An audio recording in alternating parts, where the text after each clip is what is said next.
ધારી, અમરેલી, ગીર કાંઠાના ગામોમાં રાની પશુઓનો આતંક વધ્યો. દીપડો ઘરમાં ઘૂસી જવાનો વધુ એક કિસ્સો પ્રકાશમાં આવ્યો છે. ધારીના જળજીવડી ગામમાં મોડી રાત્રે દીપડો ઘૂસ્યો. રાત્રિના સમયે 2 પશુઓ પર હુમલો કરી ઈજા પહોંચાડી.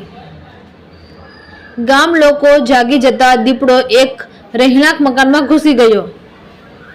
મુન્નાભાઈ રામાણીના મકાનમાં દીપડો ઘૂસી જતા લોકોમાં અફડાતફડી જોવા મળી. વન વિભાગને જાણ કરવામાં આવી.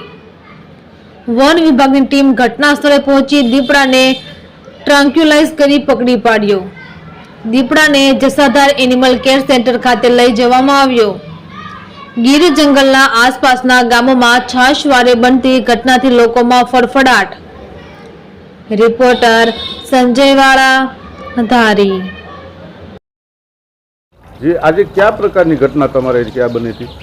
मारू गाम जळजीवड़ी धारी तालुकानु अने रातना 1:30 वागे लगभग अमारी 14 फूटनी दीवाल हशे एटली कूदीने अवारनवार दीपड़ो जो 14 फूटनी दीवाल कूदी जतो होय, कूदीने आवतो होय तो अमारा भयना ओथार दिवसे कई रीते आमां रहेवुं अने दिवसनुं काम होय, रातना भय ओथार दिवसे ऊँघ करवी के नहीं ये अमारे सरकारश्री ने अपील करवी छे अमे के आ दीपड़ानी कोई कार्यवाही थाय तरत अमे जंगल खाताने जाण करेली हती.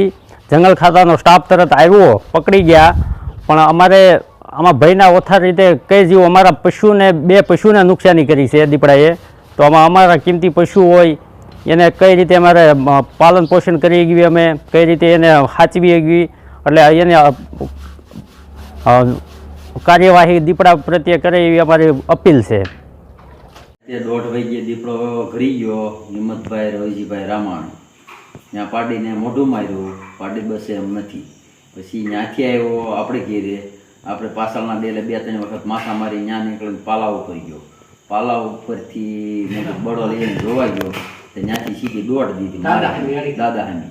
પછી દાદા હામી હળી દીધી. હું સીધો ગયો આગળ વારવા તો સીધો ઓલી ડેલી અમે દોડ દીધી. એટલે દાદા બસી ગયા અને સીધો કર્યો ઘરમાં કર્યો એટલે સીધા વાહમાં જઈને અમને બસાવ્યા. અને એક આપણે ઘોડીના બસ્સાને એકને થોડીક ઈજા કરેલી છે, એ પણ બસે એમ નથી. અને આવી રીતે વારંવાર ઈજા દીપડા કરતા રહી તો આની સરકારશ્રીને આવક શું છે?